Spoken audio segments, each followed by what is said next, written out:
আসসালামু আলাইকুম রহমতুল্লাহি ওয়া বারাকাতুহু। আলহামদুলিল্লাহ, সর্বপ্রথম আল্লাহ রাব্বুল আলামিনের দরবারে শুকর আদায় করে নিতে চাই, যিনি আপনাকে আমাকে সুস্থ রেখে ভালোবেসে এত সুন্দর পৃথিবীতে তার নিয়ামত ভোগ করার পরেও আজকে আমরা নাফরমান বান্দা হয়ে গেছি। আজকে আমরা গুনাহগার বান্দা হয়ে গেছি। আজকে আমাদের পৃথিবীর বুকে আমাদের দাম নাই, মুসলমানদের দাম নেই। আজকে আমাদের মুসলমান যেখানে সেখানে মার খাচ্ছে, মুসলমান যেখানে সেখানে লাঞ্ছিত হচ্ছে, ঘর ছাড়া হচ্ছে, বিবি ছাড়া হচ্ছে, সন্তান হারা হলো, মা হারা হলো। এরা কারা? এরাই হলো সেই হতভাগা মুসলমান। এরা হলো কারা বলুন? হতভাগা মুসলমান। আজকে আসুন, মুসলমানের দাম কোথায়? মুসলমান প্রত্যেকটা ধাপে ধাপে নির্যাতিত, অপমানিত হচ্ছে। কেন হচ্ছে? আমরাই এই কারণ।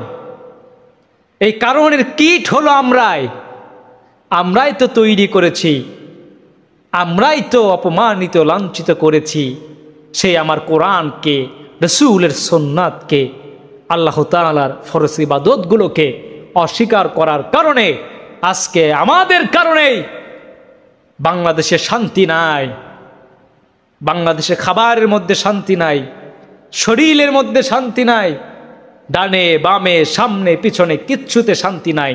ভালো লাগে না, রাতে ঘুম হচ্ছে না। কেন হয় না? কেন শান্তি নাই? কেন অশান্তি? অপমানিত হলো, কেন লাঞ্ছিত হলো? আজকে একদল মায়েরা বলে যে আমরা পর্দা মানব না, পর্দা করতে চায় না। কে বলছে পর্দা করতে হবে? এরা মুসলমানের বাচ্চা নয়, এরা হল ইহুদির বাচ্চা।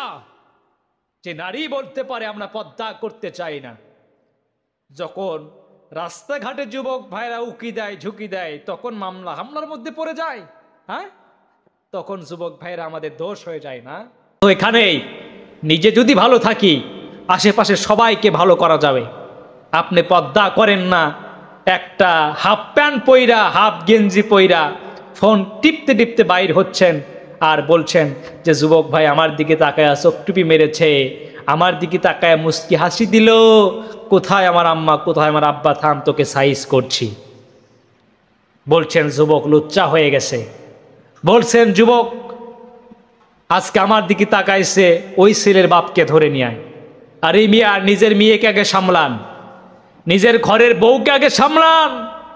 নিজের মেয়েকে ঝিলিক মালা কাপড় পরে লালিয়ে দিয়েছেন, আর যুবকদের সেই সুন্দর ইমানকে নষ্ট করছেন, সেটা একবারও বলেন না। আর যুবক ভাইদেরকে মিথ্যা মামলা দিচ্ছেন আর বলছেন তারা ধর্ষণ করছে। ধর্ষণ তো তারা করবেই, ধর্ষণ তো তারা করবেই।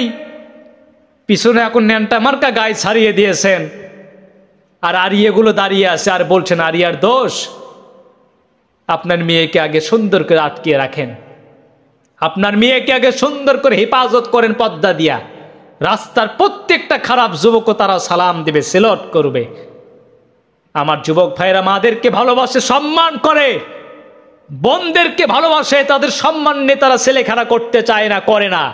কিন্তু যখন একটা মেয়ে তাদেরকে উস্কানি দেয়, তারা বলে আমার পিছনে আসো, আমার কাছে মধু আছে, তখন সে যুবকটা পাগল হয়ে যায়। কেন পাগল হয়?